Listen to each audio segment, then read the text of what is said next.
Mister Vikram, thank you very much for bringing my daughter back home safe.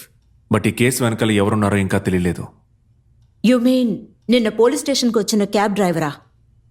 But I shot him. వాడెలా వచ్చాడో, ఇదంతా ఎలా చేశాడో నాకేం అర్థం కావట్లేదు. లేదు మ్యామ్, వాడిప్పుడు నా కస్టడీలోనే ఉన్నాడు. వచ్చింది వాడే, కానీ పేరు వేరు. రాహుల్.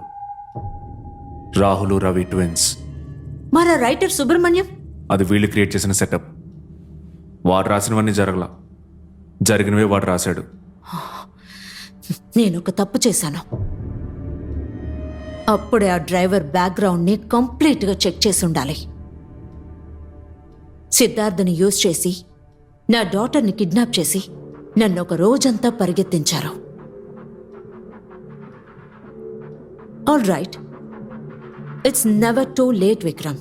మీరు నా కోసం ఒక ఫైనల్ టాస్క్ చేయాలి. వీళ్ళు ముగ్గురు ఉన్నంత వరకు నాకెప్పుడైనా డేంజరే. సిద్ధార్థ్, సుబ్రహ్మణ్యం, రాహుల్ ముగ్గురిని ఎన్కౌంటర్ చేసి ఐడెంటిఫై చేయలేనంతగా వాళ్ళని డిస్పోజ్ చేయండి. సిద్ధార్థ్ గురించి మాట్లాడొచ్చు. అంతకంటే ముందు రాహుల్ రైటరు ఈ ప్లాన్ ఎగ్జిక్యూట్ మాత్రమే చేశారు. బట్ దీని వెనకాలన్న మాస్టర్ మైండ్ వీళ్ళు కాదు. అయితే ఎవరా మాస్టర్ మైండ్? దానికి మీరు నాకు అన్ని నిజాలు చెప్పాలి. ఆ రోజే నేను పోలీస్ స్టేషన్లో ఈ కేసుకు సంబంధించి మీకు ఏమేమి తెలుసో నాకు అంతా చెప్పండి అన్నాను. నేను ఆ రోజే మీకు అంతా చెప్పాను కదా విక్రమ్.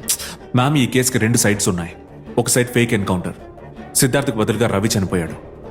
ఇంకో సైడ్ రేప్ విక్టిమ్.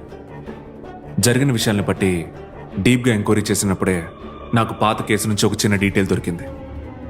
1 సంవత్సరం క్రితం ఫేక్ ఎన్కౌంటర్ జరిగిన రోజు, అదే రోజు రాత్రి 7 గంటలకి హాస్పిటల్లో ఆ అమ్మాయి క్రిటికల్ కండిషన్ దాటిందని న్యూస్ బయటకు వచ్చింది. నెక్స్ట్ 40 మినిట్స్లో చనిపోయిందని అనౌన్స్మెంట్ వచ్చింది. ఆ రోజు ఆ వార్డులో ఉన్న హౌస్ సర్జన్ని నేను మీట్ అయ్యాను. 40 నిమిషాల తర్వాత మీరు హాస్పిటల్కి వచ్చారు. చీఫ్ డాక్టర్ని మీట్ అయ్యారు. ఆ తర్వాత ఆ వార్డులో ఉన్న వాళ్ళందరినీ మరో వార్డుకి షిఫ్ట్ చేశారు. ఆ అమ్మాయి ఎలా చనిపోయింది? మీరెందుకని చీఫ్ డాక్టర్ని మీట్ అయ్యారు? విక్రమ్, ఏం జరిగిందో తెలియకుండా మాట్లాడకండి విక్రమ్.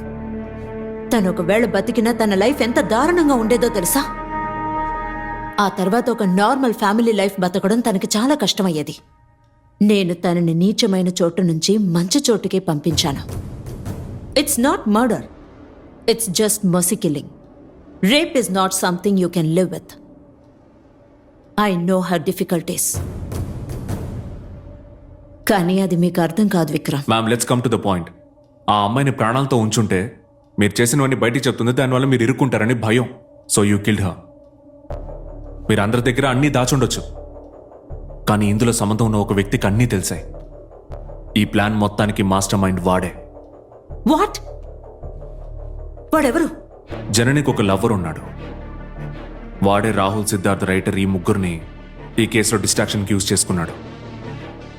వాడి మొహం చూపించుకుంటానే అన్ని నిజాల్ని బయటికి తీసుకురావడానికి ప్రయత్నిస్తున్నాడు. వాడే ఈ కేసు మొత్తానికి మాస్టర్ మైండ్. వాడిని దాదాపు రీచ్ అయ్యాను. ఇంకో 24 అవర్స్లో ఎక్కడున్నాడో కనిపెడతాను. వాడు దొరికిన వెంటనే వాడిని కూడా ఎన్కౌంటర్ చేసేయండి. సిద్ధార్థని చంపడం వల్ల మీకు తప్ప మా ఎవరికి ఎలాంటి యూసు లేదు. వాడిని తీసుకెళ్లి వాళ్ళ నాన్నకు అప్పగిస్తే మిమ్మల్ని డీజీపీని చేశాడు. నన్ను కనీసం కమిషనర్ని చేయడా ఏంటి? కానీ సిద్ధార్థ్ని మీరు నాకు అప్పగించారంటే మీ సర్వీస్లో మీరు లైఫ్ టైంలో ఎంత సంపాదిస్తారో అంతకన్నా ఎక్కువ రెట్ల డబ్బు మీకు సెటిల్మెంట్గా వస్తుంది.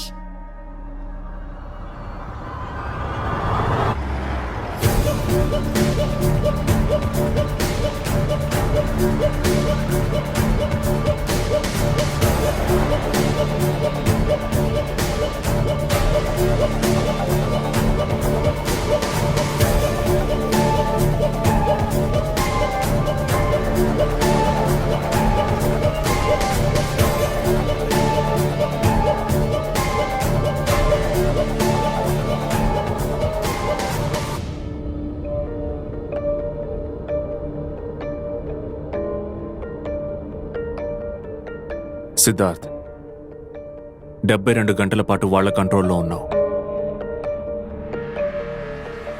వాళ్ళు తలుచుకొనుంటే నిన్ను ఏమైనా చేసుండొచ్చు. కానీ ఎందుకు వెయిట్ చేశారో?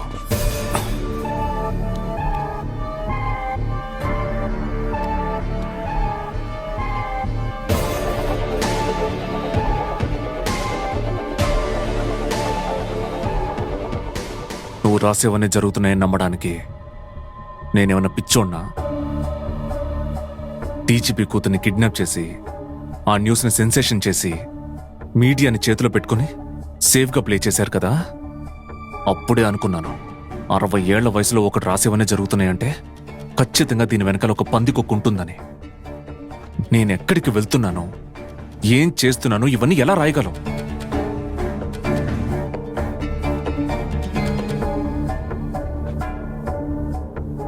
ఏ కేసులో నీ అన్న చనిపోయాడో అదే కేసుని రీక్రియేట్ చేశావు. సిద్ధార్థని పూజాని ఒకేసారి కిడ్నాప్ చేసి సిద్ధార్థే పూజాని కిడ్నాప్ చేశాడని పబ్లిక్ని మీడియాని నమ్మించావు. కానీ అది జరగలేదు. డీజీపీ కూతుర్ని కిడ్నాప్ చేసి దొరికిపోతే చంపేస్తారని తెలిసి చేశారంటే ప్రాణం పోయినా పర్వాలేదని తెగించారు. నీ కొడుకు చనిపోతే ఆమె ఏం పాపం చేసిందయ్యా? మీరసలు మనుషులేనా? మీలో ఎవ్వరిని వదిలిపెట్టను.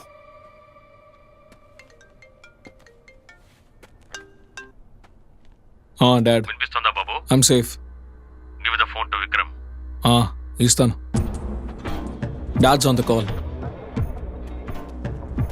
Yes sir. హలో విక్రమ్, నా కొడుకుని కాపాడినందుకు చాలా థ్యాంక్స్. వాళ్ళిద్దరూ మీ కస్టడీలోనే కదా ఉన్నారు. Yes sir. వాళ్ళని ఎన్కౌంటర్ చేసి వచ్చి నన్ను కలవండి.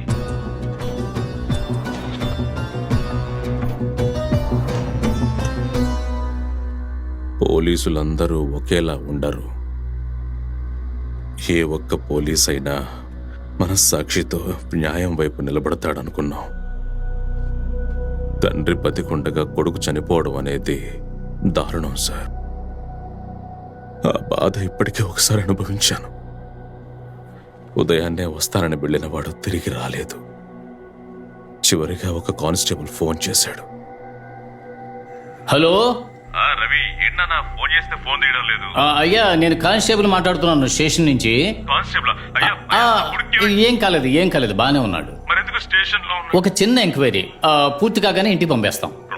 ప్రాబ్లం ఏం లేదు. ఉదయాన్నే మా అబ్బాయి వస్తాడనుకున్నాను, కానీ సమాచారం వేరేలా అందింది. నేను నమ్మలేదు. వెంటనే బయలుదేరి రమ్మని ఓ ఫోన్ వచ్చింది. 2 రోజులైంది సార్ మా అబ్బాయితో మాట్లాడి. ఫోన్ చేస్తే ఎవరెవరో మాట్లాడుతున్నారు. ఏమైంది సార్? సార్ ముందు తీసుకోండి. ఏంటి సార్ ఇది? మా అబ్బాయి ఎక్కడ అని అడిగితే అడ్రస్ ఇస్తున్నారు. నాకేమీ తెలియదు సార్. కానిస్టేబుల్ ఇమ్మన్నారు అంతే.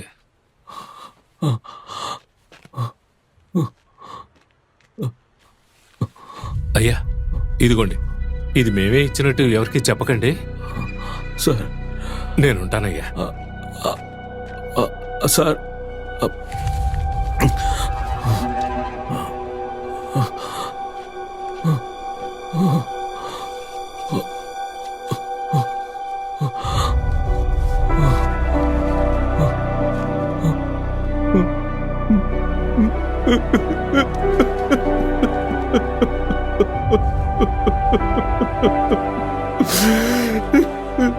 ఏ తప్పు చేయని నా కొడుకుని అన్యాయంగా చంపేశారు.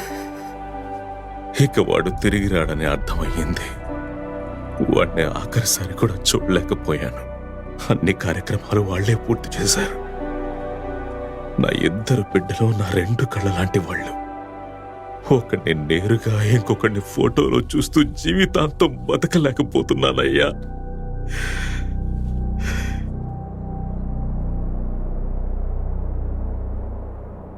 రవి ఇచ్చిన కంప్లైంట్ని బట్టే ఏం జరుగుతుందో అర్థమైంది.